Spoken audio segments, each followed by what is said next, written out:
The United States Federal Reserve is considering the creation of a digital dollar. In order to introduce CBDCs, you need digital IDs. A digital ID system could be operating between governments and the private sector as soon as next year. A CBDC is a digital currency that they think is going to replace all physical cash. If we lose cash, our money is getting locked into the banking system. It's hard to overstate how dangerous a path this is. This is the elimination of the underground economy. And who's pushing for this? Well, the central planners. CBDCs is the next step closer to a social credit score. To boost financial inclusion, Mexico's central bank will launch digital currency by 2024. There are people who believe in top-down control, and they're excited by the idea of central bank digital currency as what they call a programmable money. Many of the important qualities of a good money could be changed like this, by programming it, by government decree. Canadian Prime Minister Justin Trudeau invoking emergency powers against the truckers who are protesting vaccine mandates. Banks can now freeze their personal accounts. We were never charged. There was never a warrant for our arrest. You're dead in the water at this point. What you're seeing is the banks in this country have been deputized into law enforcement. We're lucky that at this point we still have cash that we can rely on. After a 3-week delay, Nigeria's digital currency is now legal tender. What they did in Nigeria was they made them the test case for the CBDCs, which is a complete disaster. It turned into burning banks and riots. And do we want to live in such a society where a small group of central planners have this extraordinary power over everyone's lives? Even tyranny, starvation, impoverishment, that could be the result. The powers of CBDCs are so extraordinary. Even the worst dictators in past centuries could only have dreamt of having such enormous power over the lives of so many people.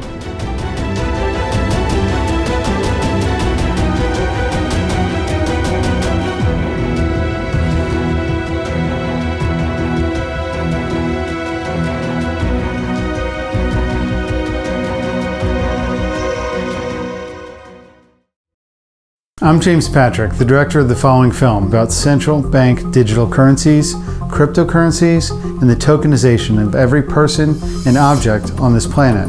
You see, money and banking can promote prosperity and freedom, or oppression and slavery. The financial system as we know it now sits at a crossroads. Powerful international banking interests behind each of our central banks and the Bank of International Settlements are in the process of foisting malicious reforms upon all the nations of the world that will limit human freedom on this planet if they succeed. Banking interests are moving to abolish cash worldwide, and with it our civil liberties. I made this film as a warning to the world. Please help spread the word on this important issue and share this film and promote freedom. A potential CBDC could offer businesses and consumers new ways to pay in the future. Most Western governments also have these pilot programs, so there is a massive move toward a central bank digital currency. Around the world, central banks are racing to create their own versions of digital money. And nowhere is this happening faster than in China. China with a pilot with 128 million participants. By 2030, Bitcoin will be up and running. Federal Reserve Chairman Jerome Powell told the House Financial Services Committee in March that the Fed had already begun testing a digital dollar. So what we're doing is experimenting in kind of early stage experimentation. 法定通貨の円を電子データにしたデジタル円について The decision will definitely be made to launch the CBDC and to make it a reality. Central banks around the world are testing, prototyping, and implementing central bank digital currencies. So what are they? A CBDC is a digital currency that they think is going to replace all physical cash. Put simply, a central bank digital currency, or a CBDC, is a direct digital liability to the central bank. So rather than have your money in your pocket or in a card with a bank, it's directly maintained by the government. Central bank digital currencies, I mean, CBDCs are presented as if it's something brand new, when the reality is we've been using BDCs, bank digital currencies, for many decades. Fundamentally, a CBDC fails to offer anything unique for consumer. The only benefit that a CBDC seems to offer is for governments that want to enact more control. A key difference with the CBDC is that central bank will have absolute control on the rules and regulations that will determine the use of central bank liability, and also we will have the technology to enforce that. As Carol Quigley of Georgetown University once said, there exists a worldwide system of financial control in private hands, able to dominate the political system of each country and the economy of the world as a whole. At the apex of this system is the Bank of International Settlements in Basel, Switzerland, the central bank of central banks. The Bank of International Settlements has created a CBDC program in practically every country of the world through its Innovation Hub, a tech incubator set up for this purpose. The vision these autocrats have for us is to make our money programmable. The really big dangers of CBDCs are the programmability, which is that essentially it's not even money. It's like your money becomes potential money. The whole thing about programmable money is they decide when you will have access to it and how you will be able to spend it even. Let's say you're grocery shopping, and since you're expecting guests on the weekend, you buy 4 or 5 bottles of wine, right? On the way home, you decide to fill up your car with gas. You stop at the gas station, but you're not going to be able to pump the gas. Well, you just bought alcohol, right? Look to China. That is going to be our future, and it's not going to be a future in like 30, 40, 50 years from now. It is happening now. CBDC can allow government agencies and private sector players to allow targeted policy functions. For example, welfare payment. For example, consumption coupon. For example, food stamp. If Congress decides that we should defund the fossil fuel industry, it would be easy for them to say, you know, the money we're lending you, you're not allowed to lend to the oil industry. And that means politicizing the allocation of credit, which is a very dangerous thing to do. This is something that affects both sides of the aisle, really, because the options for control through things like programmability are really limitless. It just depends who's in power. Really what they're doing is having more control over who can buy, who can sell, who can save, and if they want at any point, they can use those programs and the protocols and the blockchains to blacklist your money, to prevent you from making a transaction. If you think about the benefits of digital money, you can have programmability. You could have, as I argue in my book, a potentially better and some people might see it as a darker world where the government decides that units of central bank money can be used to purchase some things, but not other things that it deems less desirable, like say ammunition or drugs or pornography or something of the sort.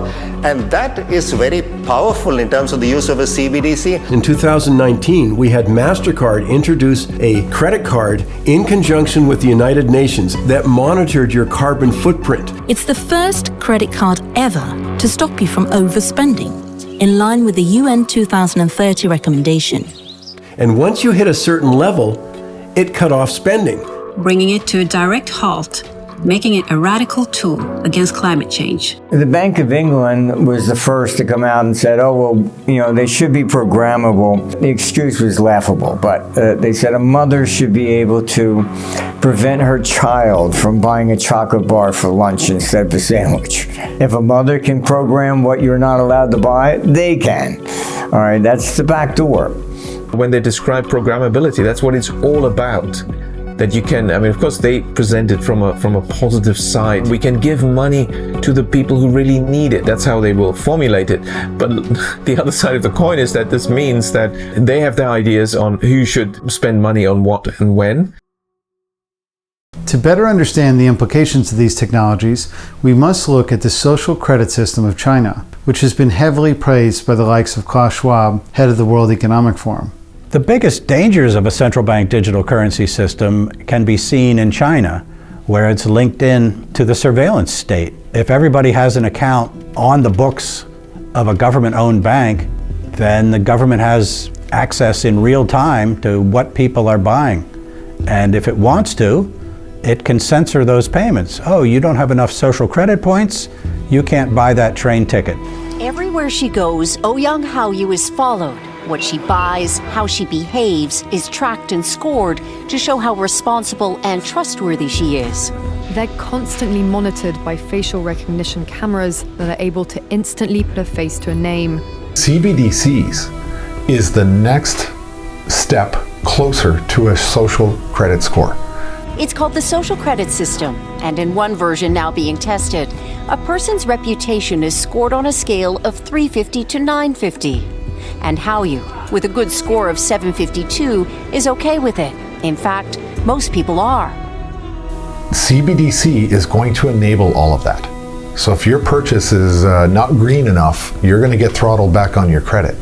China is the totalitarian testbed for the central bankers' technological control systems. In Chinese cities today, it is almost impossible to function without digital payments and biometric identification. The social credit score system in China is nearing perfection. My name is Vince Gerses.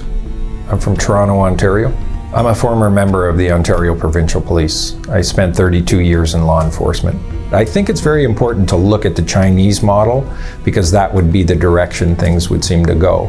You know, the Chinese seem to be setting the stage for social credit scores integrated into CBDCs and integrated into automated payment systems and the way they operate there. It's a different structure. A good score brings benefits, but people with low scores lose rights. The cinema names and shames people considered untrustworthy, plastering their details, even their addresses, across big screens. It's a matter of principle. Those people have to be condemned. Those people aren't honest, so they have to pay the price. It's only right to pay your debts. You have to blacklist those that don't. CBDC will help them do all of this. They don't like what you're thinking, you're going to be debanked.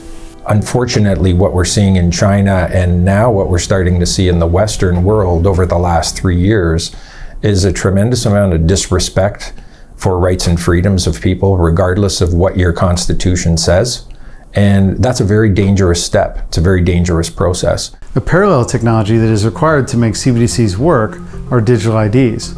A person's identity must be verified and linked to their wallet. Digital IDs are not really a separate project from CBDCs and this new digital financial system. Almost all of these digital IDs rely on biometrics, which can be your fingerprints, your face, the iris of your eyeball.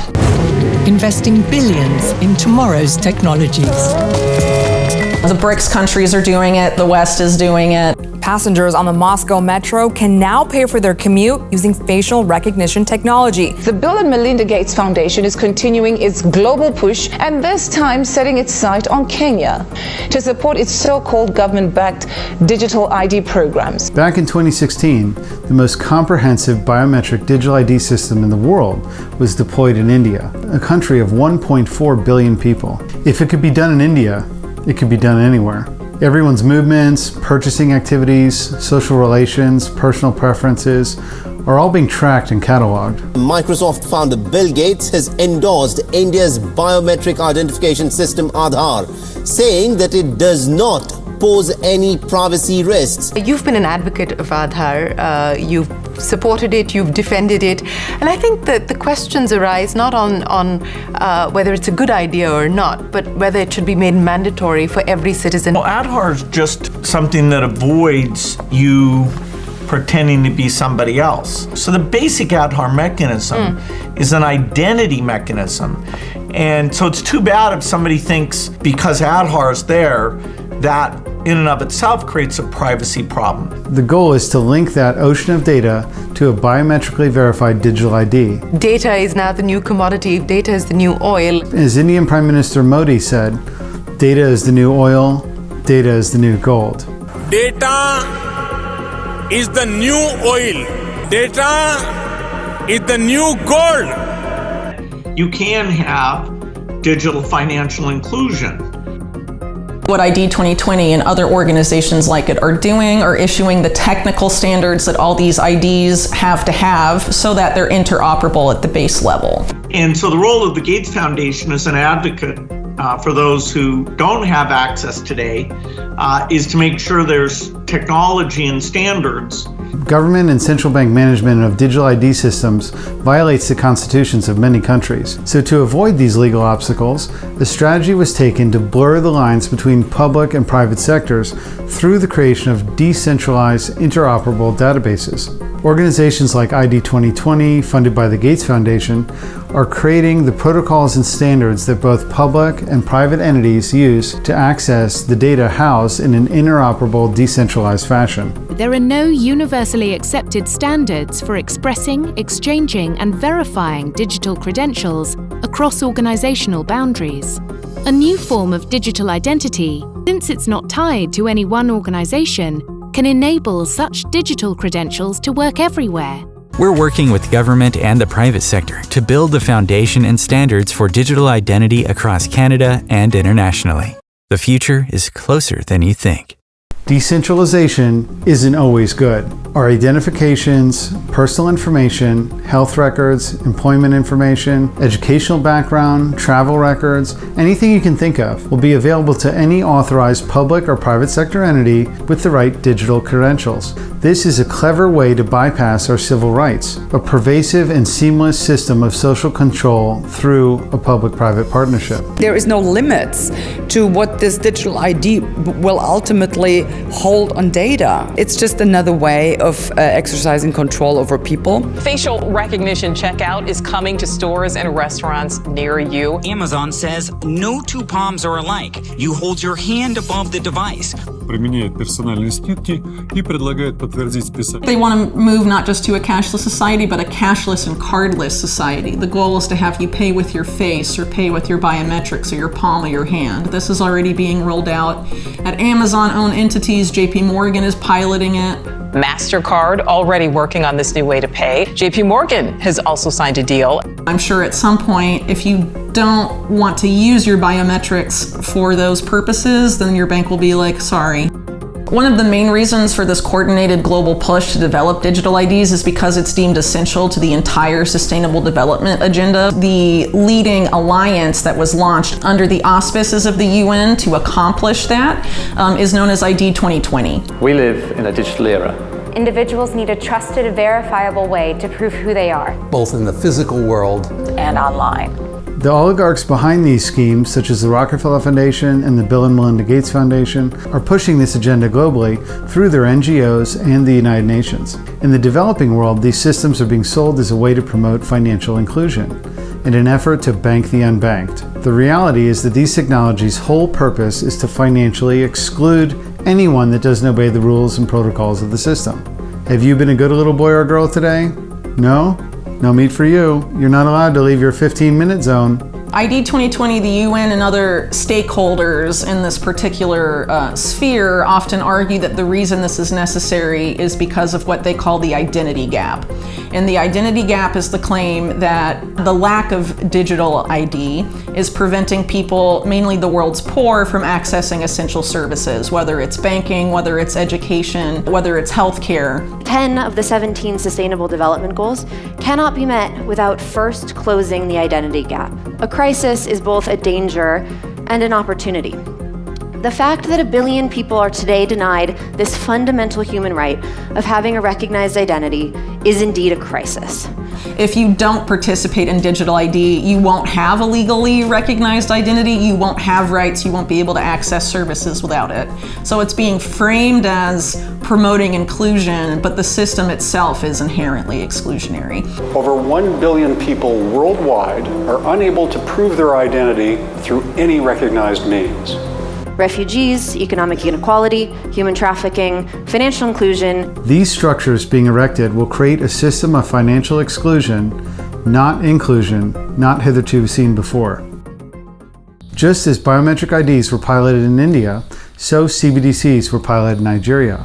a country of almost 230 million people. Nigeria was chosen as the testbed for the launching of CBDCs, as one of the most informal cash economies of the world. If they could make CBDCs work there, they could make them work anywhere, so they thought.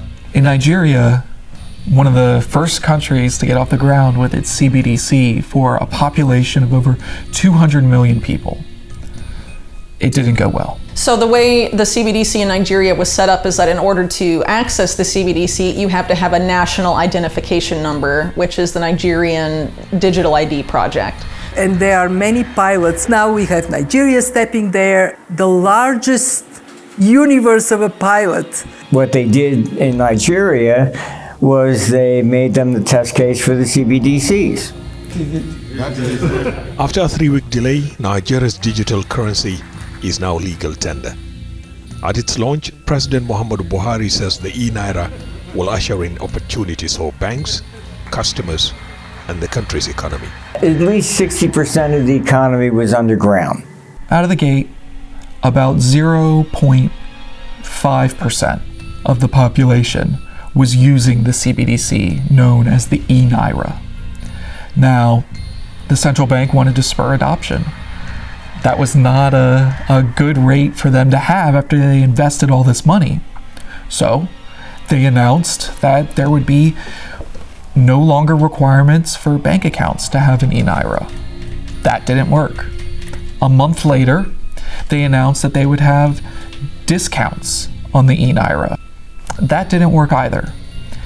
And that's when the Central Bank of Nigeria took a different path.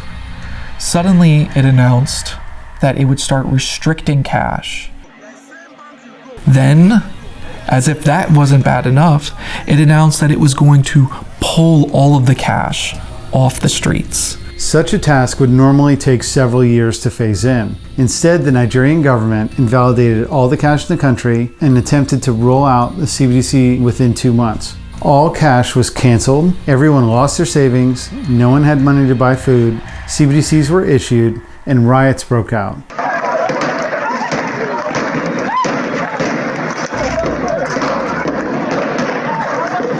There are claims that some persons were killed. The way things are is not fair. We all are citizens.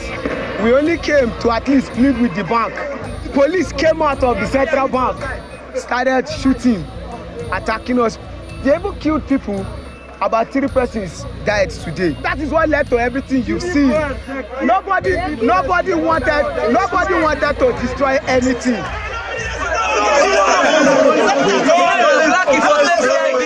Months later, despite riots in the streets, despite protests outside of banks, despite people going hungry because they didn't have access to cash that they were dependent on, Central Bank Governor Godwin Emefiele said this was a success. The adoption rate of the CBDC rose from 0.5% to 6% of the population, celebrated it as a success, as being the currency of choice, in his words. It was not the currency of choice by any means. It was a currency of force. People have very much resisted in Nigeria the CBDC. They've tried not to use it. The Nigerian government is relatively open that it's completely surveillable and not anonymous. It was designed to surveil. So despite the fact that they created these conditions to coerce people into using the CBDC, the populace resists. These people that ostensibly suffer from this identity gap, that suffer from financial exclusion, don't want the financial inclusion that they're being offered by the CBDC. CBDCs, the biggest question is interoperability. How are they going to connect to each other? CBDCs are not yet internationalized. What we do not yet have is international settlement based on CBDCs. Right. The COVID lockdown and vaccination campaigns are informative to understanding the development of CBDCs. During the COVID period, broad social controls were tested and prototyped. Controls that would have only been possible once the CBDC is in place. The COVID policies, given that they were medically not really justifiable and some of them were very contradictory and nonsensical, but every country in the world seemed to have the same policies. And so there was an extraordinary degree of coordination that was revealed to us. Global health regulations propagated by the United Nations in this period constituted the first serious attempt at the creation of a world government. That was an attempt to bring about a single world order. You know, as from the perspective of the UN and a lot of these other entities, national governments are merely enabling environments or policy enforcers on the policy's subjects, which are the public. They don't write the policies, they're handed the policies. And this is why you have these coordinated pushes, like for example with COVID-19, countries around the world implementing the same responses. And it's the same too for digital ID, for CBDCs or digital currency, they're all functionally the same at the end of the day. The vaccine passports were a trial run of a system of social exclusion not hitherto seen until that time. Digital IDs are going to be like vaccine passports on steroids, really. You don't have the right ID, you won't exist. Vaccine passports are coming. Someday soon, you may need to prove your COVID status to go to the pub, travel abroad, or even go to work. Hello everyone, meet Lucy, student in psychology, and me, her digital ID wallet issued by the government to offer a wide range of identity services. Right now, I'm reminding Lucy of the appointment she needs to schedule for her mandatory vaccination. The COVID operation, many of the policies had no proper medical justification or purpose. Whereas if you have the hypothesis that partly was used to even sort of lay the groundwork for CBDCs, there's plenty of evidence. I mean, why did the Bank of England come out around the time when the first lockdown was announced with its first sort of public consultation about introducing CBDCs and all the benefits and needs of CBDCs? Today, governments force all banks to follow a strict regulatory regime known as AML and KYC regulations. This stands for Anti-Money Laundering and Know Your Customer regulations. They started it with the COVID scam. Oh, you can get sick by handling cash. And they talked in a lot of stores saying we no longer accept cash. This was the agenda. The collapse in the use of cash thanks to the COVID crisis. Money changes hands all the time, but can it carry the coronavirus? In order to avoid the risk of transmission through physical handling of money, we encourage the use of cashless transactions. A lot of people aren't using cash. The vast amount of transactions are electronic today. For CBDCs to properly do their job, you need to get rid of the competition. You need to get rid of cash. That actually is a declared goal of CBDCs. If we lose cash, our money is getting locked into the banking system. We can no longer withdraw our deposits from the banks. And for instance, central banks could impose negative interest rates and thereby wipe out our savings. The COVID model is the problem. The government could not come out and restrict free speech, so they had Facebook and everybody else do it. What you really have to understand is like you have no right to free speech. It's not a constitutional right. It's a restraint upon government. The Fed would have to get a search warrant to go through your accounts. If the bank basically issues the digital dollar, bank doesn't need a search warrant.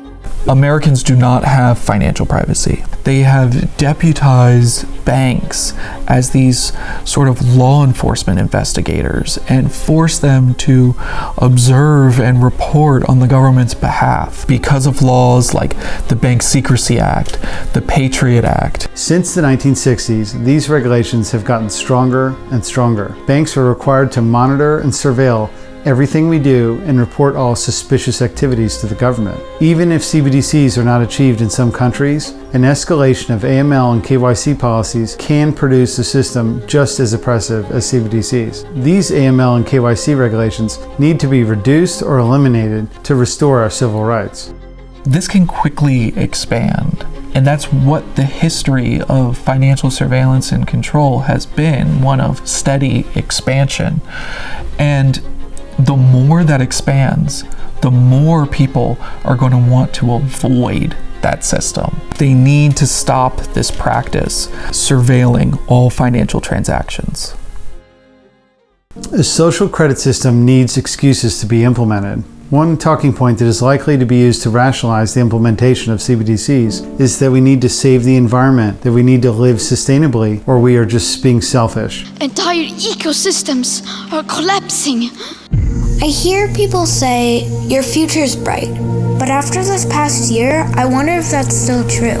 When I see the news, sometimes I'm overwhelmed. As real environmental issues go ignored, focus of these policies have everything to do with controlling people and economically handicapping them. The Oxfordshire County Council approved plans to lock residents into one of 6 zones to save the planet from global warming. London's Mayor Sadiq Khan has slammed global policymakers for their alleged inaction towards worsening climate crisis. Another hyped crisis.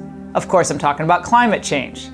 During the COVID episode, an idea floated by media and governments were that lockdowns were needed to save the planet. Climate lockdowns, they called them. Could climate lockdowns be on the horizon? It's the idea that emissions start going far too high, the government is going to have to do things about it.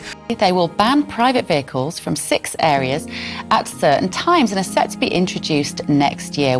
They want control over almost every aspect of your life.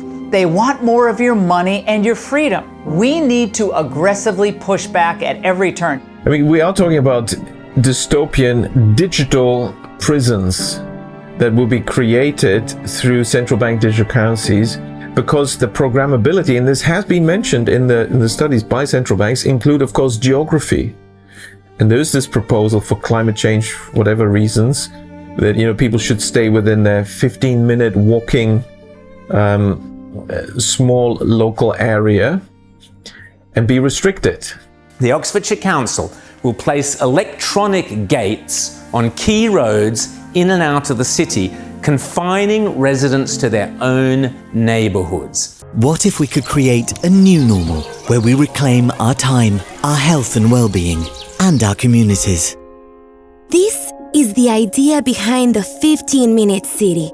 A 15-minute city is one where everything we need is close to home, where communities are safe and inclusive. The 15-minute ghettos, you know, it's not about saving the planet. It's not about adding quality to your life and making life easier for you. No, it's to lock you down. That's the whole purpose of it. The use of questionable arguments, squarely focused on controlling people rather than benefiting the environment, should give everyone pause. That was a health emergency, so we needed the vaccine passports. Now we have a climate emergency, and we need a system to control human behavior in Canada. These are mechanisms of control that, you know, once they take hold of you, the ability to revolt or have a revolution will be gone. And it seems like that may be the intention. Don't allow the people to rise up against overreach and over control and authoritative states by implementing a system that can shut people down immediately. So I think one of the reasons they want this new system that ultimately amounts to a control system is because they see it as the ultimate form of risk management.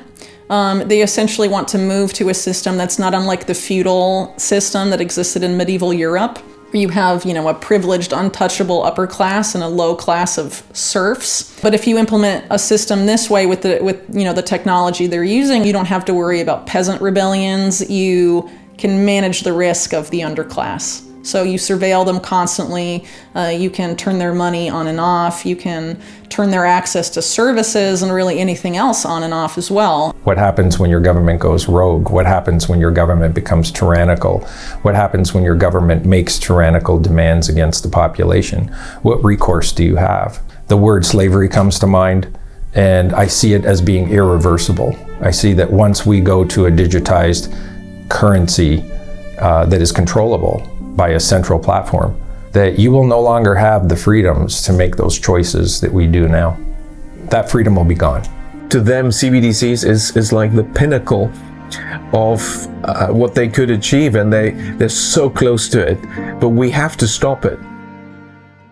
A documentary on CBDCs would not be whole unless it touched on the subject of Bitcoin. We must understand that without the invention of Bitcoin, CBDCs would not have been possible. In the middle of the financial crisis of 2008, Bitcoin was released anonymously onto cypherpunk forums. It was the first peer-to-peer encrypted digital money system that utilized blockchain technology. Now let's take a look at the background of Bitcoin. At this very important time in US dollar history, right as the great financial crisis is peaking.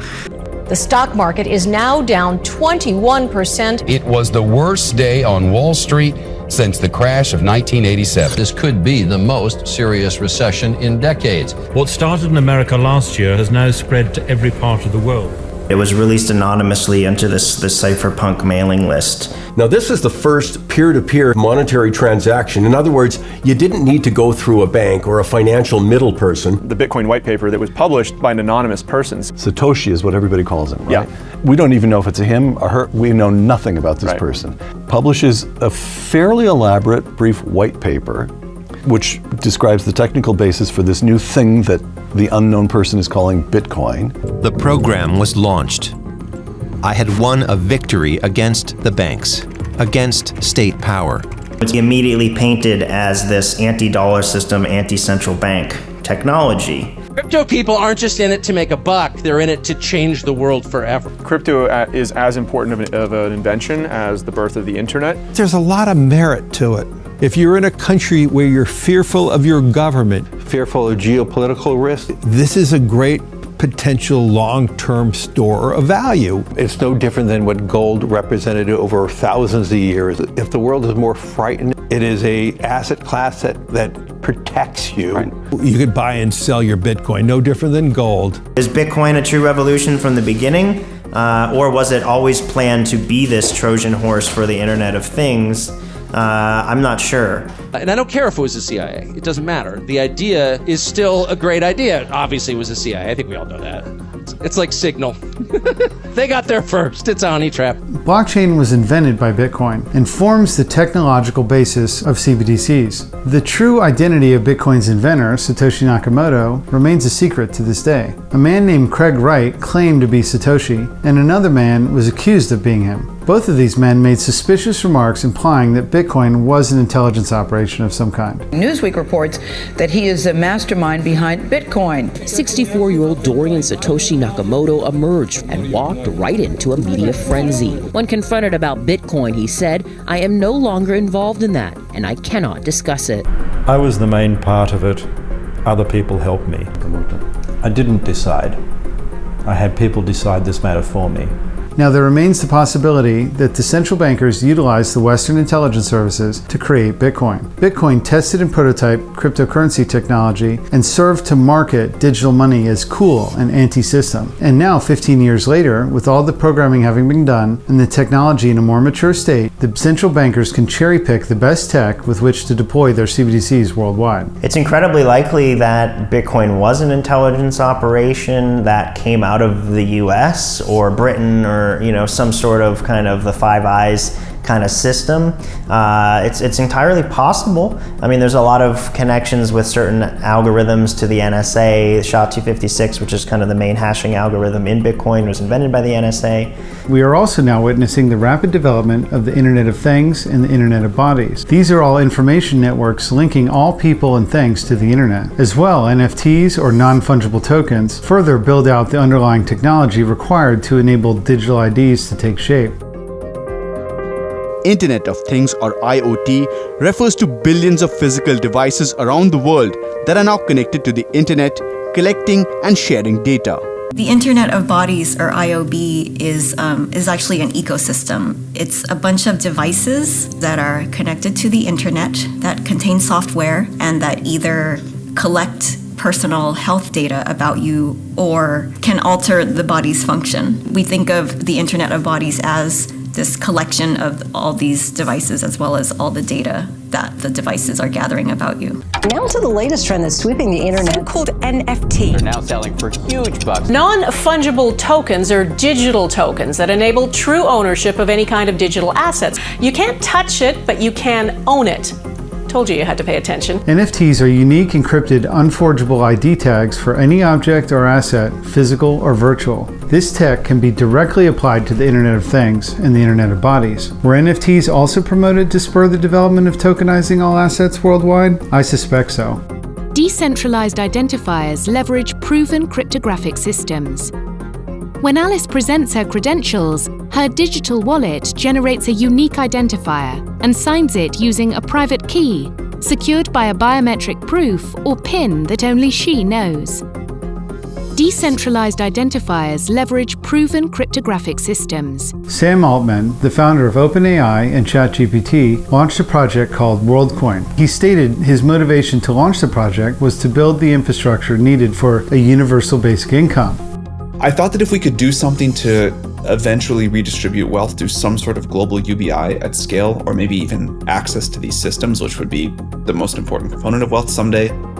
Sam Altman has doubled down on his vision for another one of his ventures, WorldCoin cryptocurrency, that offers digital currency, sometimes for free, to those willing to scan their irises into a spherical device.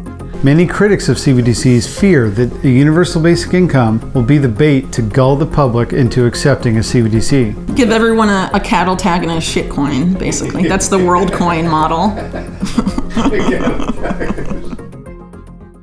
You know my views on CBDCs, and I'm really pleased that attention is now focused on the role that cryptos can play. As the crypto markets matured, many exchanges emerged to trade Bitcoin for thousands of other alternative coins. These transactions were all denominated in fractions of Bitcoin and became difficult to calculate. So stablecoins emerged that were pegged to the US dollar or euro that made trading in and out of alternative coins much easier to do. Traders buy tokens like Tether or USD coin with real dollars. Those tokens can then be used to trade bitcoins and other cryptocurrencies. Stablecoins are cryptocurrencies whose value are pegged to an existing asset, most often the US dollar, though there are others tied to the euro and gold too.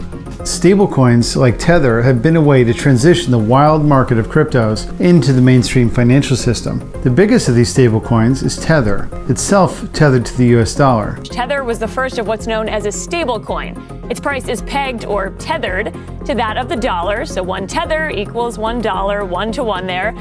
In 2013, Bitfinex incorporates in Hong Kong. In September of 2014, Bitfinex operators set up Tether Limited in the British Virgin Islands.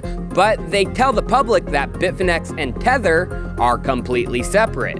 The only reason we find out they aren't is because of the Paradise Papers leaks. And on an average day, Tether sees more trading volume than Bitcoin or Ethereum. But Tether is not 100% backed by US dollars in a bank account. And according to JP Morgan, it is now the 7th largest holder of commercial paper in the world. There's some controversy around it, and this is not short of that. That's right. There's been plenty of controversy. Its founders have a very questionable background. This group of individuals who run Tether have a bit of, let's call it, to be charitable, a mixed reputation, or that they've been printing tethers in some way to manipulate the price of Bitcoin. We're seeing a worrying trend of the largest American banks moving into the Bitcoin and blockchain space. JP Morgan, Wells Fargo, Bank of America, they're going to issue stable coins to their retail-facing customers. We have seen the biggest banks on Wall Street also issue their own US dollar tokens. JP Morgan, Wells Fargo, they're all creating their own digital dollars.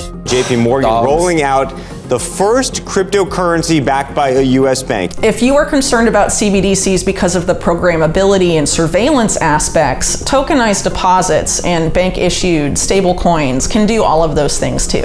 They're recreating that exact same mechanism, except instead of the public sector, it's private banks. They want to blacklist someone, they want to seize your money, prevent a transaction from going through. It's much easier to do that through a private sector entity than it is through the public sector. The Constitution of the United States prevents a CBDC system that will restrict people's rights. But private banks can restrict their customers with their private issued stablecoins without any constitutional problems. We will see this fight against CBDCs by the likes of DeSantis and Trump and Vivek. Governor Ron DeSantis took aim at a new currency the Biden administration is exploring. Are you interested in giving these economic central planners more power? I will never allow the creation of a central bank digital currency. So when you have people like Trump and Ron DeSantis say no CBDC, they mean no public-facing CBDC. They don't mean no wholesale CBDC. What this second tier managed by the private banks is likely to be are things like tokenized deposits, stable coins. And there'll be this total red herring false victory as then they move into the private stable coin system that in every single way is the CBDC, except it's not issued directly by the government. There's going to be a two-tier system, not unlike what exists in the US today, where it's going to be one tier is the private sector and one tier is the public sector, i.e. the central bank. And it's basically going to be banks issuing stable coins or tokenized deposits, the reserves of which are banked at the Fed. A lot of people are hesitant about a CBDC because they see it as centralized government control. And so they're selling it this way, so we, will look at it as, oh, this is coming from the private sector. This is free market innovation and all of this stuff. But people forget that the Wall Street banks time and again have been caught engaging in brazen criminality. January 11th, we saw 11 spot ETFs approved.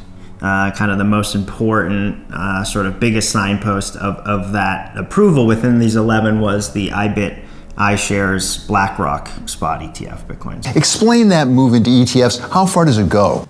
ETFs are going to be the new engine for fixed income. Bitcoin has always been sort of, colored as this anti-state revolution and this total rejection against the powers that be, the financial elite. And here we have probably, the most important asset manager in the world in BlackRock coming out and ETFing Bitcoin.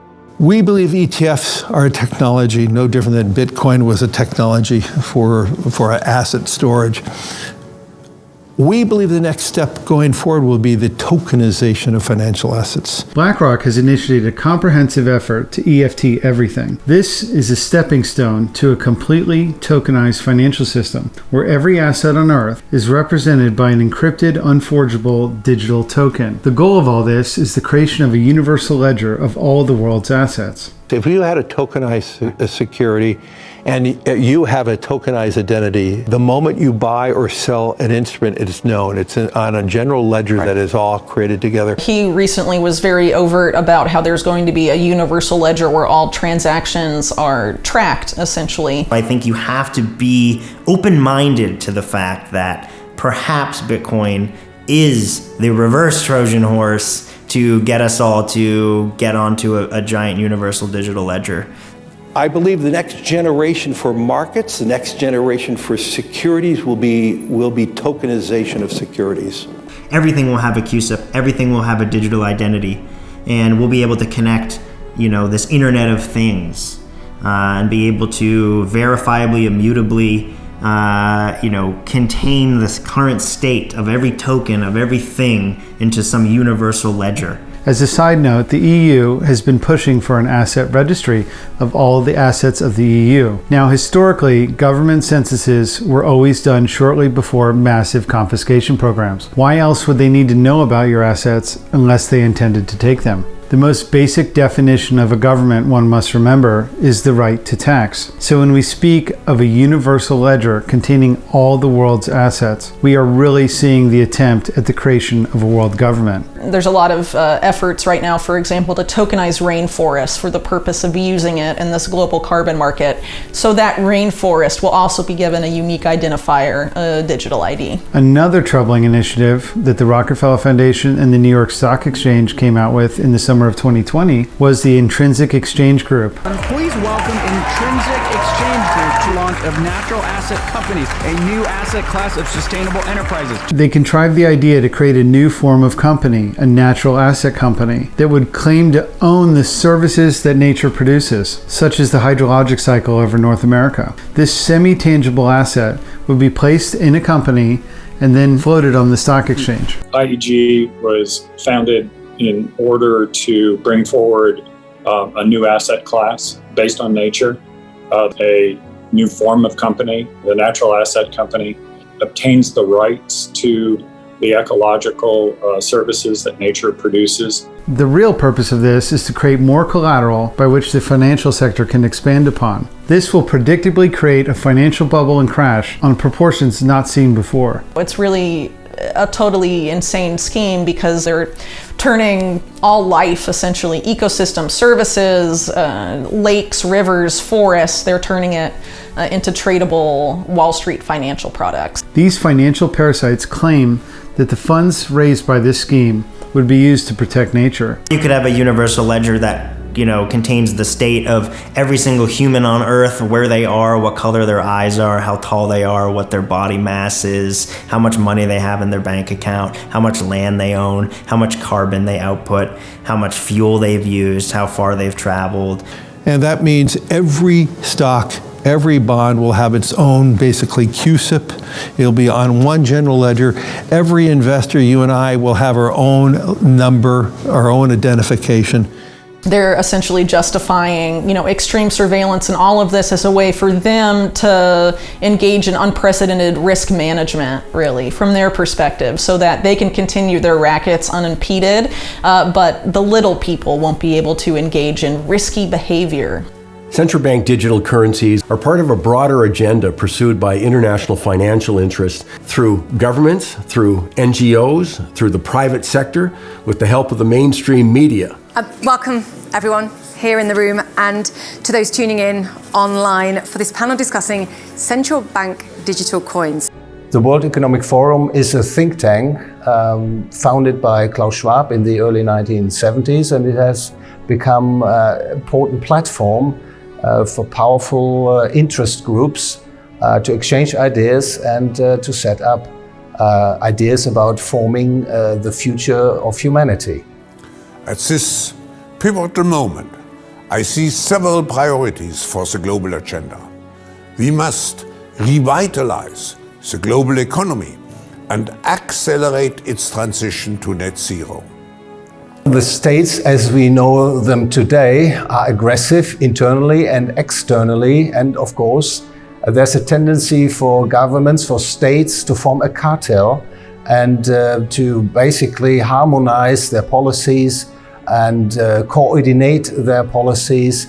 Has there been ever an example in history where when you give so much power to a small group of people over millions of other people, that this has been consistently used in a benevolent way and resulted in good outcomes? So a lot of people view the UN sort of as a meeting of the different public sectors and governments of the world, but even the UN leadership have admitted that since at least in the 1990s, if not earlier, there was this move away from the public sector to having it emphasize public-private partnership. And the goal of that model in stakeholder capitalism is that the national government is merely an enabling environment and not a policy setting entity. The policy setting comes from the level above national governments, and national governments are just the policy enforcers that create the enabling environments for the private sector partners of the UN and the WEF and groups like that. The push for CBDCs is the final step in a multi-decade program by central planners to increase their power over the people, over countries. This is the ultimate step because the powers of CBDCs are so extraordinary that, I mean, even the worst dictators in past centuries could only have dreamt of having such enormous power over the lives of so many people. Behind all of these ideas to program money is the idea to central plan the economy, the idea that the government has to intervene more efficiently because market participants do not do something voluntarily. Yeah, of course, you could then just freeze money of people so they could not spend anymore, driving down inflation rate. You can introduce the Schwundgeld, that money loses value, making people to spend their money instead of hoarding it. But once you have digital currencies, you cannot escape. Yeah? There can be no bank runs that people get cash out of their bank, and therefore you can lower interest rates minus 10%, minus 20%. The U.S. Is on an unsustainable fiscal path. That has been true for a long time. That is associated with our uniquely expensive healthcare delivery system and our aging population. Historically, war has been the excuse governments have to default on their debts. The system is going to collapse the same as communism collapsed. It's just not sustainable. And that's actually what Powell is talking about. The system will collapse of its own weight. We don't need guns and revolutions and stuff like that. It's not going to be sustainable. This is the elimination to them of the underground economy. Europe thinks, for example, that they will have increased their taxation collection by 35%. A conservative estimate that these people have is that they will be able to terminate the underground economy and collect 35% more in taxes. CBDCs right now are being used largely because the financial system is imploding. They've been borrowing money since World War II with no intention of paying anything back. It's getting completely out of control at this stage in the game. 70% of the spending of the national debt is just interest, accumulative interest, because they never pay anything off. As government spending reaches unsustainable levels, there's no way it could all be paid. The debt could never possibly be paid back. A central bank digital currency, I believe, is a threat to liberty in this country because it creates a mechanism for the government to be able to wipe out your bank account or wipe out your dollars if you say or do something that the government disapproves of, as you see in places like China. As you see even happen to the Canadian truckers, the Freedom Envoy, losing access to their financial bank accounts. Canadian Prime Minister Justin Trudeau invoking emergency powers against the truckers who are protesting vaccine mandates. Banks can now freeze their personal accounts. To better understand what is in store for us with CBDCs, I visited Ottawa, Canada, and interviewed two prominent members of the Canadian Freedom Convoy. As a former law enforcement officer who spent his entire career ensuring that people's rights and freedoms were upheld, I attend a peaceful protest in the capital city, and although I am here to help and assist in whichever way I can to be helpful to the people of this community, my accounts are frozen simply because I spoke out against the actions of my government. And if that isn't tyranny, I don't know what is. The trucker convoy started after the federal government in this country held the Canadian truckers up as heroes for about a year and a half, and then decided one day that they must now be vaccinated to cross into the United States. And it was a group of truckers from all across the country, east, west, every province of the country. And they decided to unify on social media and decide that they had grievances that needed to be discussed with the federal government. And that was really the seed that was planted, and then it had grown into this big movement of what it was. Who better than to come to Ottawa with a big giant vehicle, sit in front of the House of Commons and not be ignored? It was a peaceful demonstration. The people that came here, it was surprising. There were tens of thousands of people that attended. 2 border blockades, one in Ontario and one in Alberta, are disrupting hundreds of millions of dollars in Canada-US trade, ranging from cattle to car parts. The government didn't respond, actually, and they went into hiding. We've had Canadians back. Prime Minister Justin Trudeau has refused to meet with protest organizers while butting heads with opposition lawmakers over coronavirus restrictions. In response to the COVID vaccine mandates, Canadians descended upon the capital in peaceful protest. Police invited the truckers into the city and allowed them to set up encampments around the Parliament. But after 10 days of peaceful protesting, a state of emergency was declared. The bank accounts of the key protesters were frozen, and the police descended upon the encampments and made arrests. These account freezers are an example of what can and will be done under a CBDC system. When the police came in, they were extremely violent. One of the groups that they attacked were Canadian veterans, and they did this right in front of the National War Memorial. The police moved in and beat the hell out of Canadian veterans badly. That wasn't what woke up Canadians. That wasn't what shocked the world. What woke Canadians up was when they went after bank accounts. By the time we were into week 4, the government declared a state of emergency and invoked what's called the Emergency Measures Act in Canada. The federal government has invoked the Emergencies Act. Prime Minister Justin Trudeau invoked the Emergencies Act for the first time in history. The police will be given more tools to restore order in places where public assemblies can constitute illegal and dangerous activities. And the Emergency Act gave police authorities and all government officials more power to act on that situation. And one of those first harsh measures was the freezing of a number of bank accounts. Financial institutions will be authorized or directed to help address the situation by regulating and prohibiting the use of property to fund or support illegal blockades.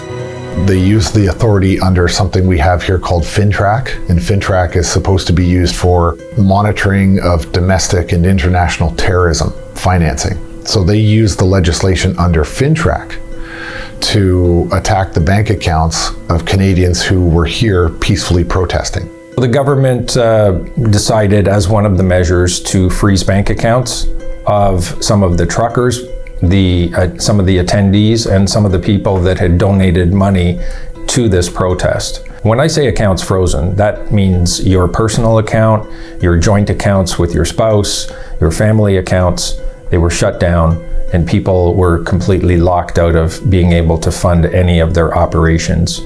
The vast majority of people had their bank accounts, including me, frozen. We were never charged.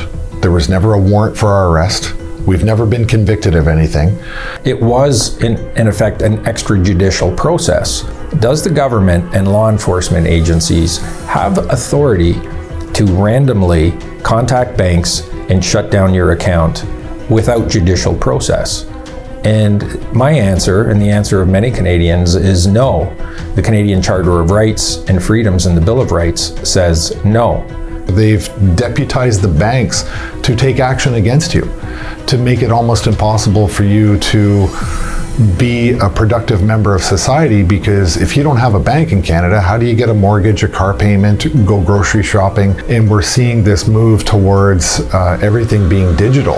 If you don't have access to a bank card, how are you supposed to participate in Canadian society? We're lucky that at this point, we still have cash that we can rely on. But if it wasn't for that cash, you have no recourse.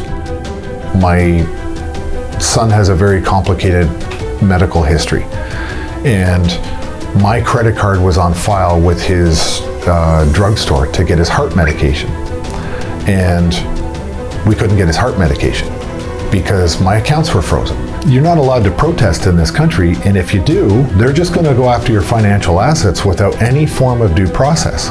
Following the freezing of the bank accounts, the government moved in to shut down this protest. And it did. It came in heavy-handed and used a substantial amount of force to beat and arrest a number of peaceful protesters into submission to clear the area. That's how it ended. These are mechanisms of control that, once they take hold of you, the ability to revolt or have a revolution will be gone. And it seems like that may be the intention. Don't allow the people to rise up against overreach and over control and authoritative states by implementing a system that can shut people down immediately.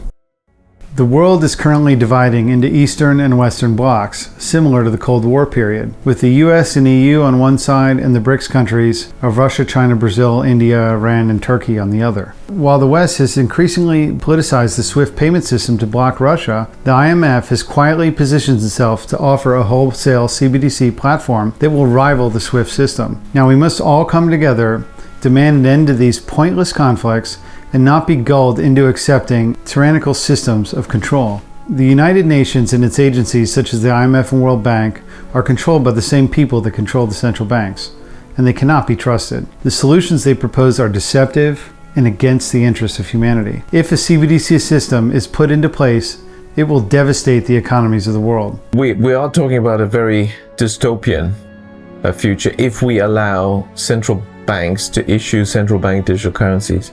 Even if the original designers and heads of central banks who are launching this are super well-meaning, let's give them the benefit of the doubt.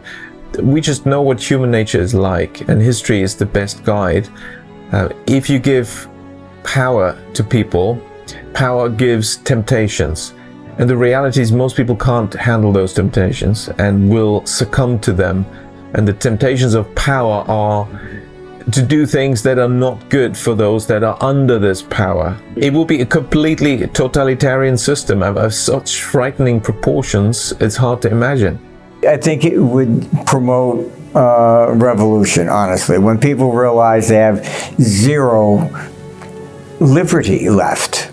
I think the greatest thing at this point is to become familiar with what a CBDC is, understand the difference between cryptocurrency, Bitcoin, blockchain, and a central bank digital currency. I think it's imperative that we stand our ground and that we say no. When we talk about such a radical change with the creation of a CBDC, that means the government can become involved with every step of your life.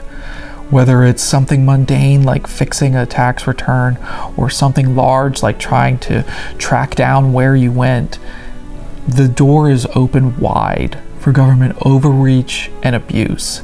And the government that quickly seems like something that's out of sight and out of mind can quickly dominate your life. And that's something that you should very much be concerned about before it becomes a reality.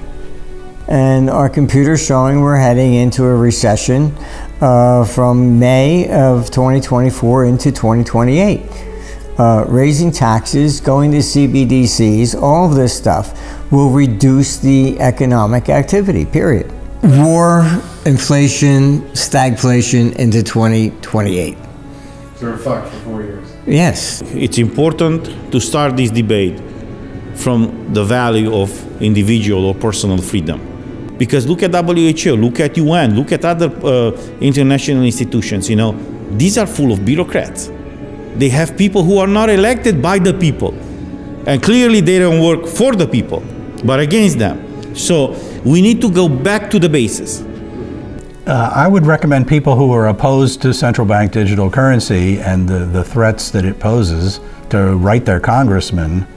I think once it's brought on board, once it's brought online, and it becomes a commonly accepted medium of exchange, it's going to be pretty futile to tell people not to use it.